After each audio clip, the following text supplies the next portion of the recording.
tas de bouquins, dans des journaux, mais en préambule, j'aurais voulu revenir rapidement sur l'aspect mystification que me semble être l'intelligence artificielle, dans le sens où pour moi c'est un oxymore. Alors, je vais essayer de m'expliquer. L'intelligence, étymologiquement, c'est la capacité à faire des liens interligués entre les choses. Et faire ces liens entre les choses est une partie intégrante du processus de compréhension. La compréhension, telle que je me l'explique, c'est l'idée de prendre avec, comprendre, et l'idée de se saisir d'une information pour la former, la mettre en forme, ça va être de l'intégrer dans un édifice intellectuel, un édifice de connaissances, en lui trouvant une place, comme si j'étais une sorte de mur et que là il y avait une pièce manquante et je trouve cette pièce et hop ça s'emboîte et hop ça s'interconnecte avec le reste, ça crée des liens entre des tas de choses et c'est ça comprendre. C'est le fait de mettre en relation et d'avoir conscience de ça. Quelque chose qu'on ne saurait pas, on ne saurait pas où le mettre, on a une info, voilà, un poème en chinois, on n'a jamais fait de chinois, on ne voit pas où ça peut se mettre dans l'édifice. On ne le comprend pas, on ne peut pas l'intégrer. Pour moi, voilà, l'intelligence, donc ça participe au processus d'intégration de la connaissance par le comprendre et nécessite une certaine conscience. Toutes ces choses-là, on ne va pas les retrouver dans les machines, même si ça peut faire illusion. C'est sûr que le japonais, avec son Tamagotchi, alors plus il ressemble à quelque chose d'animal, comme un petit chien, ou même des fois quand c'est juste sur un écran, hein, il va avoir tendance à un moment donné, plus faire la différence entre cette machine qui marche avec des algorithmes et un être vivant. Et il se laisse croire que, mais il est devant une machine.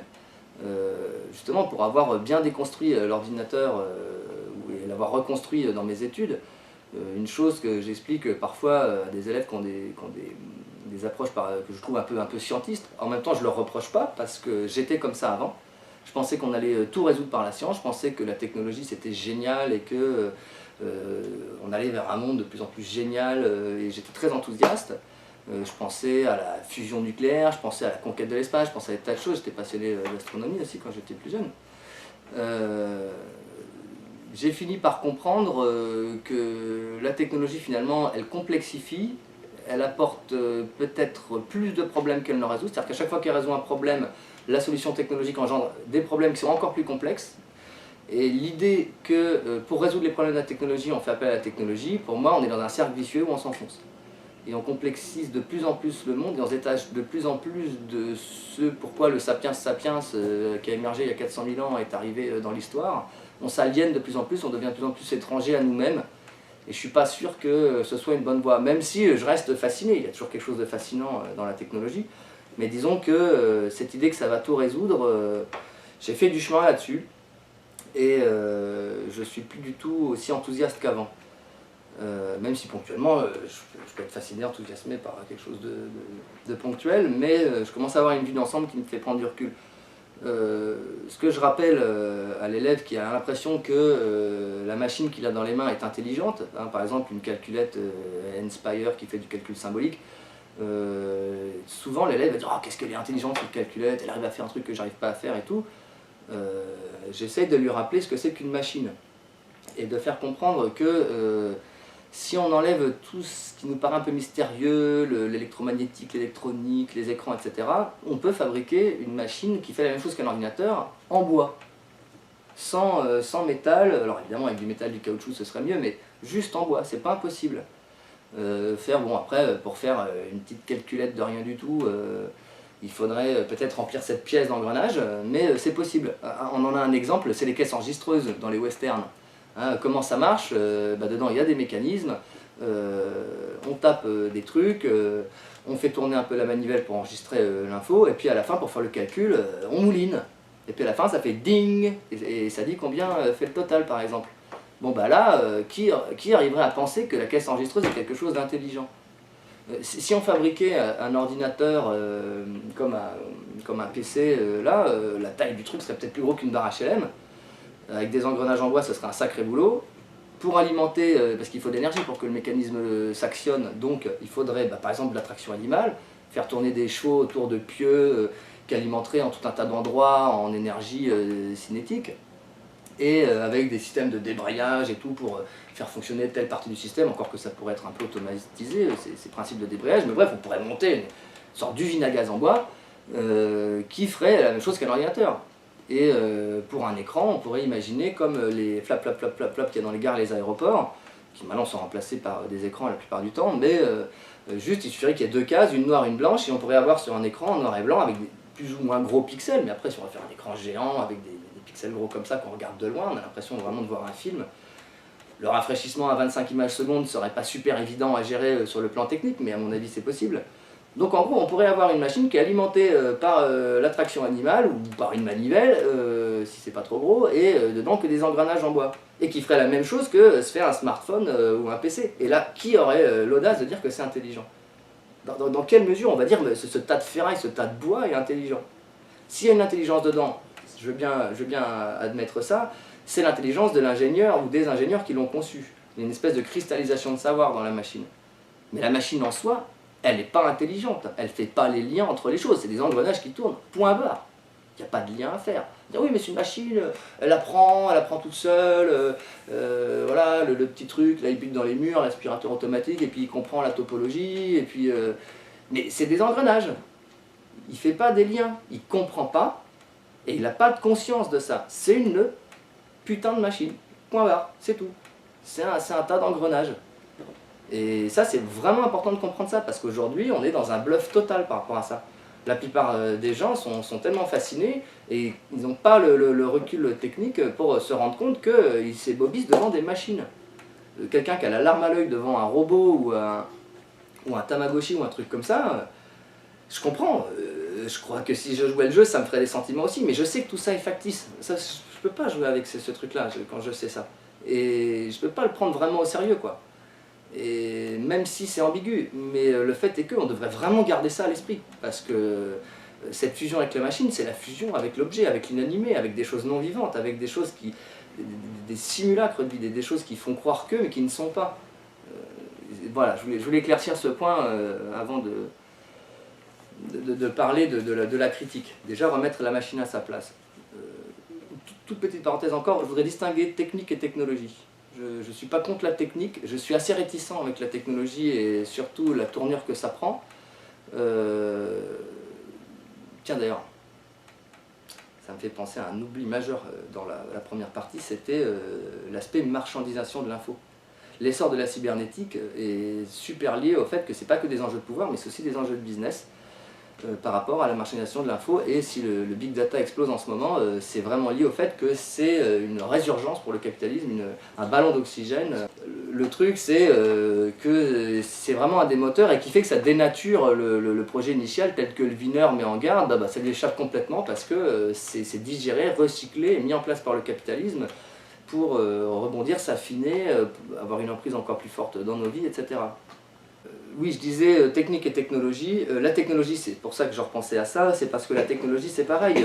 Qu'est-ce qui pousse un bricoleur du dimanche ou même un gars passionné qui aurait les moyens, il va fabriquer des trucs pour s'amuser ou par rapport à ses besoins, mais il ne va pas s'installer des espèces de lames de fond comme l'arrivée du portable, comme l'arrivée du smartphone, comme ce genre de choses qui sont imposées par le capitalisme, qui a besoin qu'on consomme ça pour son économie. Et ça, c'est un moteur d'entraînement qui est monstrueux. C'est surtout pour ça que ça part à déraper. C'est pas la peine d'avoir recours à des idées maléfiques, de gens qui conspirent pour prendre la main, mettre la main sur l'humanité ou des choses comme ça. Peut-être des malades que ça excite, ce genre d'idées, mais ils ne sont pas organisés au niveau mondial pour créer ça vraiment. Cette convergence d'intérêts, elle est intimement liée à tout le business qu'il y a derrière, à l'effet d'entraînement qu'il y a derrière. C'est aussi le capitalisme qui est en crise là, depuis les années 70, financiarisation de l'économie pour donner un ballon d'oxygène, virtualisation de l'économie, et puis même l'économie virtuelle, elle se mord la queue, en 2008 ça commence à déconner, sachant que ça avait commencé avant, en fait ça avait commencé en 2001, mais avec les guerres qu'il y a eu derrière et tout, ça a relancé la machine, mais tout juste quoi, et là on arrive dans une période de crise intense, Et voilà pourquoi l'innovation devient si omnibilante, si importante, si nécessaire à la survie du système. Et le système en joue d'ailleurs, puisque le système commençant à s'effondrer, l'anomie commençant à poindre le bout du nez, la perte de règles communes, le repli sur soi, la perte de sociabilité avec les autres, etc., qui nous emmène vers une sorte de chaos, qui est une des manières de régner du capitalisme en phase terminale, qui, en contrepartie, propose du sécuritaire pour rassurer les gens et cadrer le bordel en tuant les libertés individuelles de plus en plus et en installant quelque chose d'autoritaire et totalitaire. Alors l'idée c'est de faire passer l'autoritaire de la manière la plus cool possible, que les gens y adhèrent d'eux-mêmes, ce qu'on disait un petit peu avec l'article du Monde, qu'il faut prendre par la main le joueur, pour qu'il, en gros il a envie de jouer et qu'il sente que s'il veut sortir du jeu c'est lui qui décide et qu'il n'y a pas de violence par rapport à ça. L'idée aussi d'IBM qui réinstalle les projets qu'ils ont un peu toujours eu entre guillemets, mais d'une manière sans passer par des dictatures à caractère militaire, fascisantes, etc. Mais derrière, il y a quand même le même aspect totalitaire qui se met en place. Bref, je reviens sur technique et technologie juste pour dire que la technique, dans la mesure où c'est maîtrisable, par exemple le vélo, même si le système technicien, technologique a tendance à déconner, s'effondrer, bugger, ou si simplement on passe à autre chose parce qu'on en a marre de détruire la planète et qu'on en a pris suffisamment conscience en masse, de passer à autre chose, d'abolir l'argent, d'abolir tout un tas de structures liées à ça, au monde du business qui nous entraînent vers une pollution généralisée, une sorte de fin de la vie, à laquelle les transhumanistes répondent en disant mais on va s'intégrer dans la machine, c'est ça notre survie. En gros, bon, cette vie-là, voilà, ça ne me dit rien, je préfère la vraie vie. Enfin bref, pour dire que même dans des circonstances où on est totalement post-capitalisme, ça reste intéressant, la roue, le vélo, des choses qu'on sait bricoler nous-mêmes, avec lesquelles on est capable d'être autonome quand on maîtrise le mécanisme, on n'est pas obligé d'être l'ingénieur qui l'a conçu pour le régler. Hein, la tendance, elle est justement au fait qu'on ne sache plus faire. Avant, on pouvait réparer sa voiture dans les années 60-70, ou même avant, les premières voitures. Le type qu'on achetait une, il se passionnait un minimum pour la mécanique en général, bon, sauf le bourgeois qui s'en foutait, on lui répare quand ça ne marche plus, mais c'était quelque chose qui était encore accessible. Aujourd'hui, pour changer une ampoule de phare, il faut une clé spéciale, il faut payer je ne sais pas combien un garagiste de telle marque, de nani. On va vers ça. Ça, pour moi, c'est la technologie versus la technique. Et je pense que la technique, maîtrisée individuellement et qui permet l'autonomie individuelle mais aussi du groupe, elle n'est pas à foutre à la poubelle. Par contre, la technologie, la foutre à la poubelle, je ne sais pas, mais en tout cas, il va falloir se calmer avec ça, ça me paraît assez évident. Je voulais revenir aussi sur modélisation, simplification, réification, dont j'ai parlé un peu tout à l'heure, pour dire que ramener à une systémique, à un mécanisme, de le simuler avec de l'électronique, un mécanisme vivant, là on réimagine le tas d'engrenages dont on parlait tout à l'heure, qui va être pris pour être de la vie, ou qui va servir à la modéliser, peut avoir une certaine pertinence, mais ne peut en aucun cas être quelque chose d'exhaustif. C'est forcément une approche très étroite, c'est une facette du truc, et de vouloir limiter le vivant, le social, la relation humaine à ce genre de choses, pour moi c'est un mauvais délire. Il peut y avoir des choses intéressantes dedans, mais de vouloir considérer que ça n'est que ça, pour moi c'est aux frontières de la pathologie mentale. Sur les RFID, je voulais redire un tout petit truc, avant d'aborder la critique qui est un peu dans la presse, dans les livres, c'est les puces RFID, juste le fonctionnement, parce que c'est très simple, c'est dommage que je ne l'ai pas dit juste avant, c'est juste une petite puce électronique, alors qui coûte de moins en moins cher à produire. Quand on la sort par milliard des usines, le prix baisse énormément, je trouve que c'est quelques centimes, mais ça va peut-être baisser encore en dessous si la production s'intensifie et se développe. Elle n'a pas de batterie, elle n'a pas. Alors comment elle fait pour être reconnue? En fait, le principe c'est que la borne qui va repérer le passage d'une puce, elle envoie un champ électromagnétique autour d'elle, et suivant la puissance de la borne, à une certaine distance, qui peut être quelques mètres à quelques dizaines de mètres, une puce qui rentre dans ce champ électromagnétique, elle a une antenne qui fait des espèces de petits bras tout autour. J'ai envie de dire comme une croix gammée qui aurait beaucoup plus de branches, mais ça ressemble un petit peu à ça. Je fais un peu exprès de rappeler ce symbole, parce que c'est pas anodin. et qui capte donc courant induit, on en a parlé tout à l'heure, c'est-à-dire que le champ électromagnétique fait circuler un courant dans les pattes de la puce, qui donc alimente temporairement par le va-et-vient de l'onde électromagnétique par un petit courant alternatif, qui fait qu'elle se transforme en petit émetteur, et l'énergie dont elle dispose grâce au champ électromagnétique lui permet de produire elle-même un petit champ électromagnétique qui va être capté par la borne. Et qu'est-ce qu'il y a dans cette information? C'est très simple, juste un numéro à 50 chiffres. Après ce sera des numéros à peut-être plus, 100 chiffres, enfin déjà 50 chiffres, 10 puissance 50 possibilités de distinguer des choses. Hein, ça fait, à le dire en milliards, ça prendrait du temps. Hein. Ouais, ça ferait milliards de milliards de milliards de milliards de milliards, ça ferait 1000 milliards de milliards de milliards de milliards de milliards de choses qu'on peut répertorier rien qu'avec les 50 chiffres. C'est-à-dire qu'on sait que tel numéro, c'est la godasse gauche de telle marque, achetée par Madame Machin, à tel jour, à telle heure, dans telle grande surface.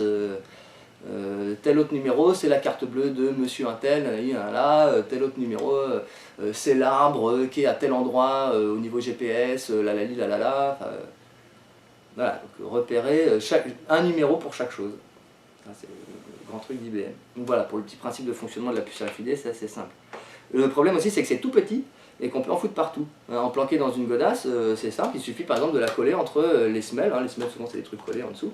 Bon, ben, on la met là, et puis elle ne bouge pas, elle est inerte de toute façon, et elle captera quand même le champ électromagnétique, elle verra quand même sa petite onde. Bon, après, on ne peut pas la mettre à l'intérieur d'un blindage. Et je ne sais pas si les nouvelles puces, on peut s'en débarrasser comme ça, et puis c'est pas forcément conseillé quand c'est des objets de l'État, on fait ce qu'on veut, c'est de les passer au micro-ondes, pareil que ça les grille. Bref, parce que le champ électromagnétique envoyé va être trop méchant, et les courants induits trop forts, et vont faire fondre des composants, vont griller la puce. Mais sûrement qu'ils trouveront une alternative à ce problème s'il y en a vraiment un. Alors, ce que je voulais citer, alors déjà j'avais parlé tout à l'heure d'un ouvrage très critique sur la cybernétique qui est l'industrie de la contrainte, qui explique un petit peu tout le business autour de la sécurité et la contrainte. Il y a un très bon bouquin de Céline Lafontaine, une Canadienne, qui s'appelle L'Empire cybernétique, qui essaye, bon il peut pas parce que c'est qu'un livre, mais d'avoir une approche assez exhaustive de tous les champs, tous les domaines dans lesquels ça opère. Il y a le journal La Décroissance, dont je me propose de lire quelques petits morceaux choisis pour donner une idée de leur approche, de leur niveau de critique. Donc voilà, là, notre guerre contre la toile, un petit réquisitoire pour critiquer Internet, faire comprendre des choses qu'on n'entend un peu jamais, quand on entend presque toujours les gens défendre Internet, genre c'est ça qui va apporter la démocratie, etc. Donc je me propose donc de lire quelques petits passages. Alors dans le numéro de juin 2016, donc le dernier, à la page 8, un article qui s'appelle « La liberté et l'égalité exigent d'affronter la finitude ». Un auteur est interviewé, s'appelle Quentin, membre de Lieux communs. Voilà, on n'en sait pas plus. Bref, il dit « La politique ordinaire est le domaine de la gestion, est devenu le domaine de la gestion et non plus de la décision ». Alors, je vais faire une petite parenthèse là-dessus. L'aspect cybernétique, d'une certaine manière, condamne la politique et l'humain dans le sens où tout va devenir gestion. Et en politique, il ne s'agira plus de prendre des décisions, mais il s'agira d'optimiser la gestion. Et toute question politique, finalement, tend à régresser à l'état technique. Une question politique devient finalement une question technique d'ajustement dans le système dans lequel on essaye d'arriver à une sorte d'équilibre. Donc, négation complète de la politique. Tout devient affaire d'appareils, de logique, de rouage, d'ingénierie, de machinerie. Dans ce contexte où tout devient automatisé, les institutions comme les comportements, le fonctionnement entre guillemets parfait de la machine appellent naturellement le technicien. Qui dit technicien dit expert, et sa prétention au entre guillemets savoir exact exige donc le pouvoir du peuple et ses opinions, fondement de l'autonomie collective, fondement de la démocratie. Et c'est même précisément pour cela qu'il n'y a plus de entre guillemets grand choix qui oriente l'organisation de nos sociétés. Tout le monde est pris dans un emballement anonyme, une machine infernale, une méga machine au sens de Lewis Mumford, auquel je renvoie méchamment, ainsi que tout un tas d'auteurs assez critiques sur la technologie, et qui donnent un ballon d'oxygène à la critique aujourd'hui qu'on ne retrouve pas du tout dans le mainstream, Et dans ce livre, il y a une vingtaine de penseurs dont la pensée est... on a tenté de la résumer, un auteur...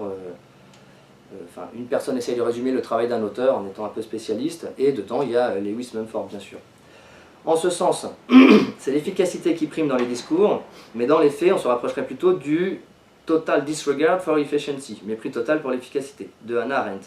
Bilan, les gouvernements successifs perdent à des rythmes accélérés leur légitimité, et la société sous nos yeux se défait, se disloque peu à peu de l'intérieur comme de l'extérieur.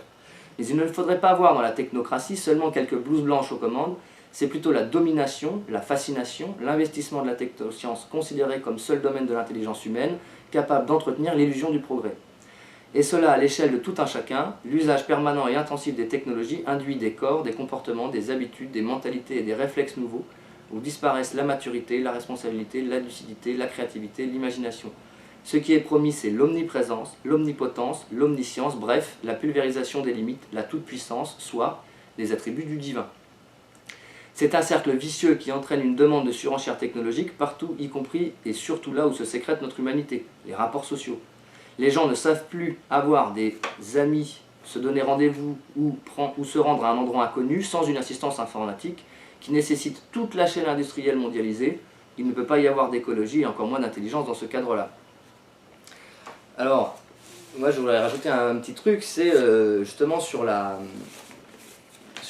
critique. Il y a des gens qui vont dire ouais mais le portable c'est pas vraiment un problème, c'est parce que les gens sont inconscients, ils savent pas s'en servir, ils se désocialisent parce qu'ils ont un usage qui est mauvais. Mais au-delà de ça, déjà c'est un effet d'entraînement qui fait que c'est pas que l'humain est un imbécile indécrottable, c'est que on va favoriser une tendance régressive chez lui qui va l'emmener vers ce genre de comportement. Ensuite, à partir du moment où un certain nombre de gens promus par les médias et qui insufflent un effet de mode vont permettre à tout un tas de gens de passer outre. Par exemple, téléphoner dans la rue et parler tout seul avec les premiers portables, ça faisait bizarre, mais il suffit que quelques stars le fassent pour que ça devienne cool et tout le monde s'y met. Et il y a plein de barrières comme ça qui tombent sans arrêt et qui font que les comportements se normalisent en allant de plus en plus loin. Et les gens qui étaient un peu choqués par ça, finalement, prennent le pli au bout d'un moment.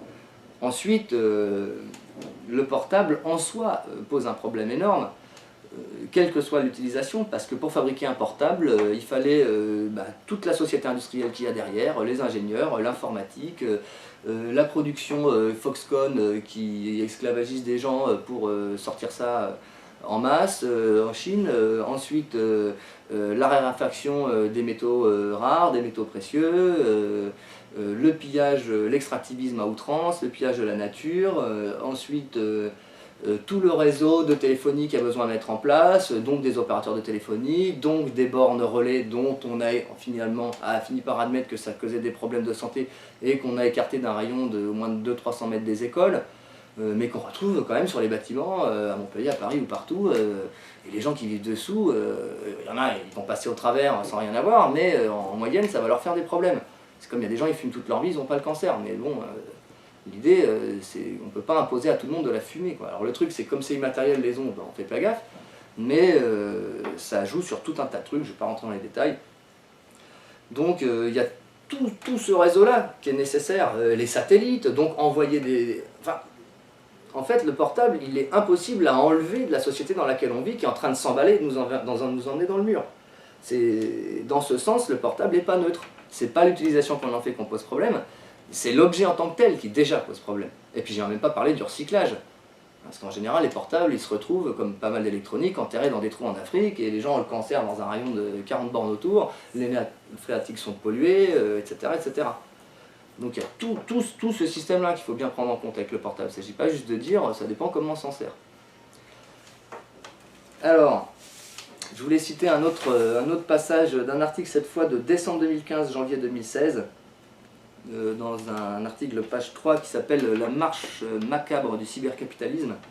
Mon article, vraiment super, mais je suis obligé de choisir des extraits, sinon ce serait trop long. L'Internet des objets qui résout tout. Alors là, gros clin d'œil à IBM. IBM, ils veulent la puce RFID, mais dans leur projet Smart, c'est qu'ils veulent que les objets soient communicants. Autre exemple d'objets communicants, très parlant, par exemple le frigo avec le frigo Wi-Fi, c'est-à-dire qu'il se connecte tout seul à Internet, Il sait reconnaître la puce RFID, parce qu'il a sa borne RFID intégrée, de la plaquette de jambon industriel qu'on a ramené de Carrefour. Et il va regarder à quel rythme on mange le jambon. Il va faire des stats et tout. Et par exemple, quand on veut faire les courses, il dit tiens, qu'est-ce que je pourrais acheter, le frigo va dire ah bah tiens, il n'y a plus de jambon. Ou d'habitude vous en achetez 3, là vous en avez acheté 2. Mais en même temps, c'est dommage, je fais une promo à Carrefour en ce moment, ils en vendent 4 pour le prix de 2. On rentre là-dedans, quoi. Et les objets finalement qui étaient à notre service, le frigo, on ouvre la porte, on règle le thermostat et voilà quoi. Bon, sans compter que maintenant il est traite au nano-argent. Enfin, alors, je vais digresser, je vais pas le faire.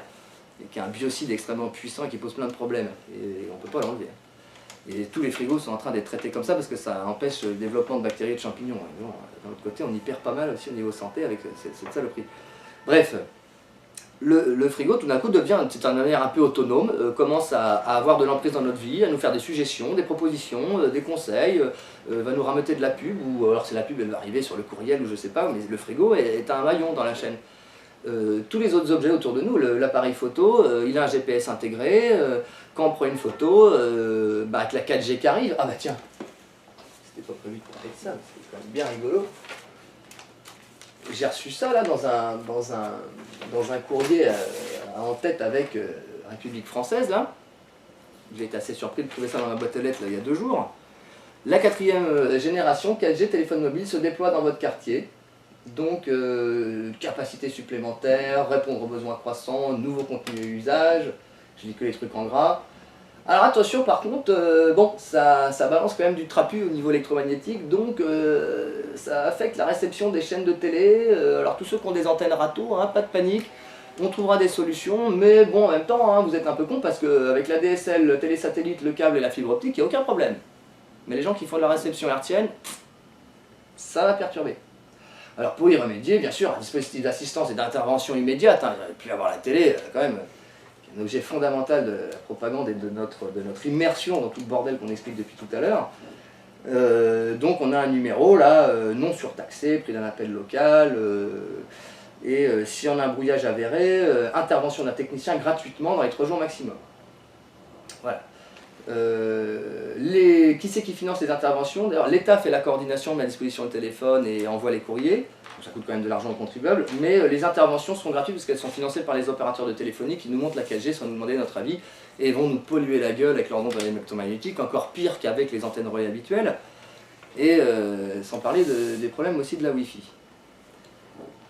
Pour dire, on est dans cet élan de l'Internet des objets qui résout tout, et avec la 4G, le frigo va être en capacité de se brancher directement sur la 4G, il a son petit modem intégré.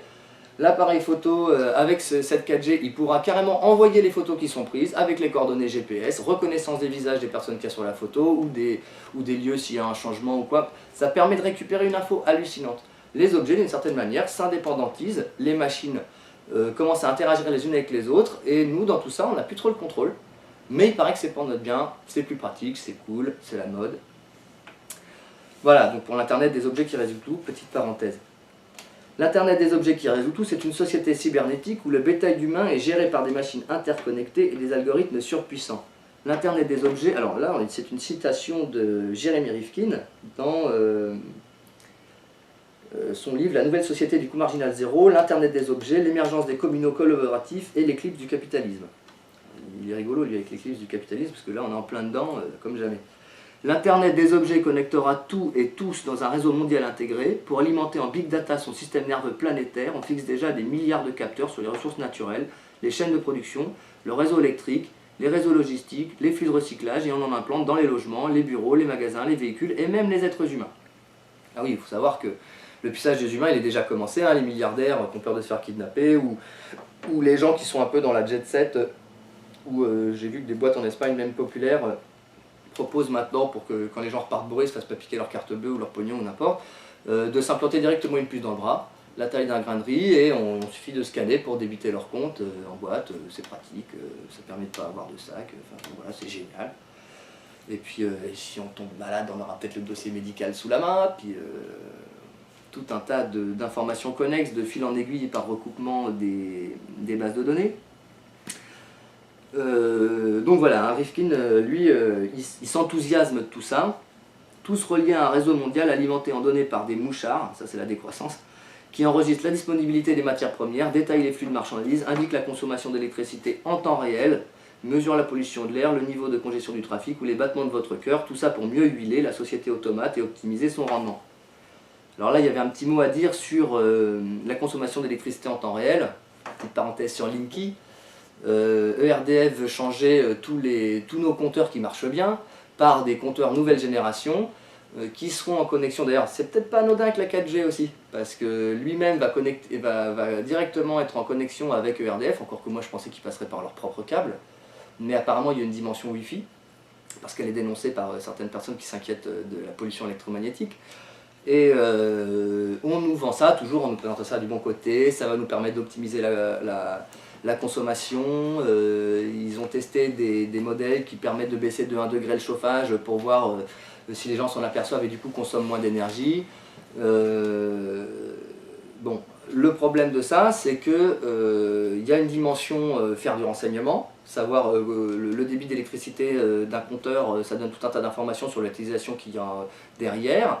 Alors, a priori, non, on va dire ouais, qu'on passe de tant de kilowatts à tant de kilowatts. Sauf qu'à force de suivre et de faire des recoupements, on peut connaître le type d'appareil. Alors, encore plus si c'est des appareils Wi-Fi et tout, là ça sera encore mieux intégré, les objets communicants. Mais même sans ça, en faisant des recoupements, on peut savoir un peu l'utilisation qui est faite. Et après, donner des conseils dans l'idée qu'on va consommer moins d'énergie et que c'est mieux, et que c'est plus green, c'est plus écolo, c'est plus... Et puis ça coûtera moins cher, puisqu'on dépensera moins d'énergie.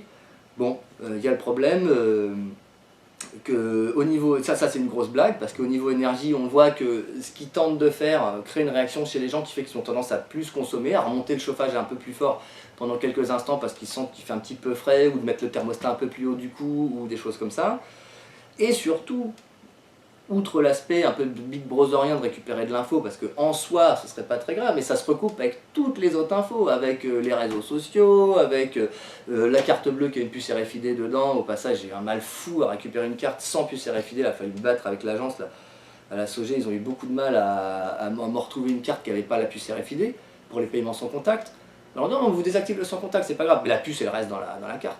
Et même si c'est désactivé, c'est juste que ça va plus permettre de faire des paiements automatisés, mais toutes les bornes RFID vont voir passer le numéro RFID correspondant à la puce qu'il y a dans la carte bleue. Bref, ça a été encore faire des pieds et des mains pour récupérer une carte sans ça, et de toute façon apparemment c'est imposé par Mastercard, ça vient des États-Unis, maintenant toutes les cartes bleues doivent en avoir. On pousse comme ça, toujours à glaner plus d'infos. Donc bref, les infos récupérées par le Linky, en se recoupant avec le reste, permet d'avoir encore une facette du prisme de l'intérieur de notre vie privée, et d'en savoir encore plus sur nous. Donc ça, derrière, il y a un business aussi, parce que ERDF, il sait bien qu'il va pouvoir vendre ces datas-là à des gens qui sauront les exploiter à un certain prix. Mais la vraie raison, ce qui a poussé l'émergence de ce compteur intelligent, c'est pareil, je réfute le mot intelligent, j'ai expliqué au début tout à l'heure pourquoi, la deuxième partie, c'est que ça va permettre à ERDF d'avoir une meilleure position, plus stratégique, plus réactive, plus anticipée sur le gros marché de l'électricité européen qui a imposé l'Union européenne, qui fait que les électricités des différentes nations sont en concurrence et que les prix varient et que il faut hyper bien maîtriser sa consommation pour optimiser les transactions financières liées aux échanges d'électricité, aux achats, aux reventes, etc. Et grâce à Linky, ils vont pouvoir savoir la consommation en temps réel, apprendre à la prédire en fonction des habitus des gens, etc. etc. Donc l'idée de départ, c'était lisser le business à grosse échelle. Et après, on nous le vend avec tout ce baratin d'écologie, etc. Bref, donc ça c'était sur la consommation d'électricité en temps réel. Jeune synthétique.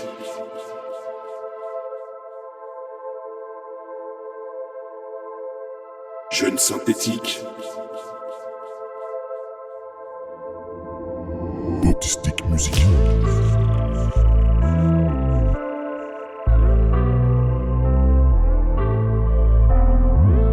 Jeune synthétique. Jeune stérile artificielle. Jeune synthétique.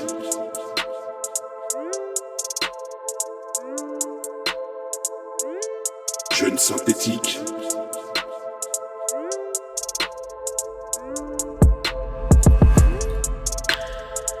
stérile artificielle. Jeune synthétique.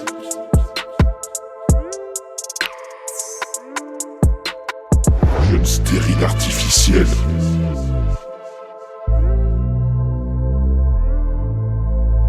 Ils ont la possession. Nous, on a le symbiote.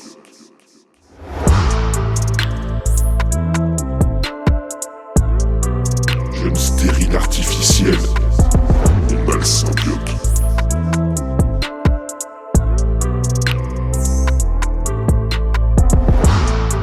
On a le symbiote. Jeune stérile artificielle. Jeune synthétique. Ils ont la possession. On a le symbiote.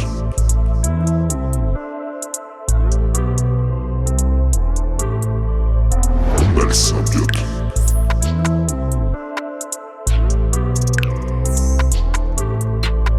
On a le symbiote.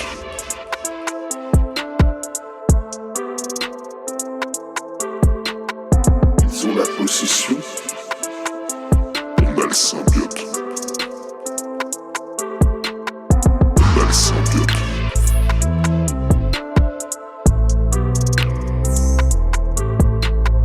On a le symbiote.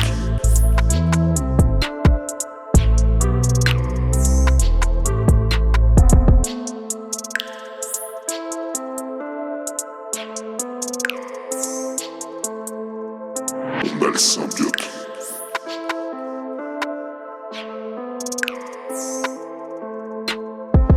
Ils ont la possession. Nous, on a le symbiote. Jeune synthétique.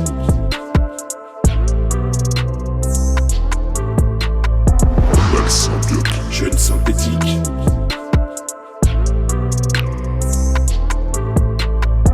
Jeune stérile artificielle.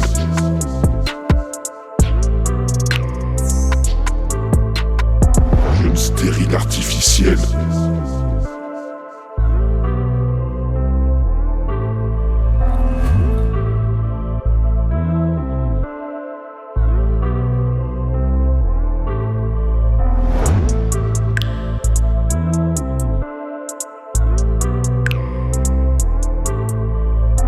Jeune synthétique.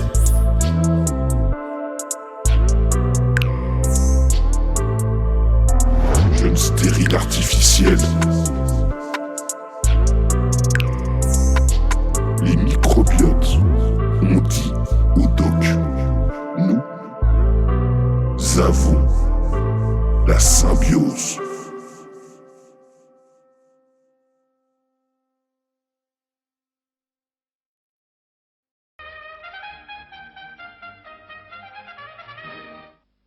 Non, nous ne sommes pas aujourd'hui chez un fabricant de jouets, mais nous venons de pénétrer chez un des maîtres de la cybernétique et de l'électronique française, chez Albert Ducrot, que je vous présente, et qui a accepté aujourd'hui d'être Monsieur X et répondre aux questions que vous avez posées. La première question est posée par Guy Louveau de Paris, qui voudrait faire un peu d'étymologie et qui voudrait savoir ce qui se cache exactement derrière le mot cybernétique. Eh bien, il ne se cache absolument rien de mystérieux. Le mot cybernétique vient du verbe grec kubernan, qui veut dire gouverner. Et si je pouvais vous définir la cybernétique de façon simple, je dirais tout simplement, c'est la science qui consiste à gouverner, mais ce terme n'étant pas pris dans le sens politique. Gouverner, en effet, a un sens beaucoup plus général. On gouverne une voiture, on gouverne un bateau quand on le pilote, par exemple. On gouverne une machine quand on la conduit judicieusement. On se gouverne soi-même, n'est-ce pas? Gouverner, c'est faire en sorte qu'un système, au lieu d'être abandonné à lui-même, soit justement orienté vers un but. Et l'intérêt, c'est de considérer que maintenant, on sait faire des machines qui sont capables elles-mêmes de se gouverner, si j'ose dire. Autrefois, une machine, c'était simplement un instrument où vous aviez mis de l'énergie et qui agissait de façon aveugle. Les machines modernes, au contraire, elles peuvent être dotées d'organes d'essence, elles peuvent recueillir des informations, corriger leur action, bref, elles peuvent se gouverner. Et c'est pour ça que la science qui étudie les dispositifs permettant telles actions, on lui donne le nom de cybernétique. Le mot lui-même, d'ailleurs, je vous disais qu'il vient du grec, il n'est pas nouveau en lui-même. Platon l'employait par exemple. Lorsque vous lisez Gorgias, lorsque vous lisez le Politique, vous trouvez à plusieurs reprises le mot kubernétité pour désigner l'art de gouverner. Autrement dit, nous avons transposé à des techniques nouvelles une idée excessivement profonde, excessivement ancienne, tout simplement. Et une de ces techniques, c'est précisément l'électronique. Seconde définition, Monsieur Ducrot. Eh bien, la cybernétique utilise effectivement l'électronique. L'électronique, pour vous la définir par rapport à l'électricité, je vous dirais ceci. L'électricité, c'est l'utilisation du courant électrique pour faire de l'énergie. Par exemple, pour s'éclairer, pour se chauffer, pour faire tourner un moteur. Quand vous branchez un fer à repasser, par exemple, vous faites appel à l'électricité. Au contraire, l'électronique, c'est l'utilisation de l'électricité, non pas pour l'énergie, mais pour les signaux qui peuvent être transportés par voie électrique. Exemple, le téléphone, d'une certaine manière, est une première application de l'électronique. Quand je suis arrivé dans votre laboratoire, Monsieur Ducrot, j'ai été un peu surpris. C'est ici un des temples de la science future, et on y rencontre des petits objets qui ressemblent un peu à des jouets. Et pourtant, derrière ce laboratoire qui pourrait être considéré par quelqu'un de mal intentionné ou de mal informé comme un laboratoire de petits physiciens amateurs, il y a de grandes réalisations, de très grandes réalisations.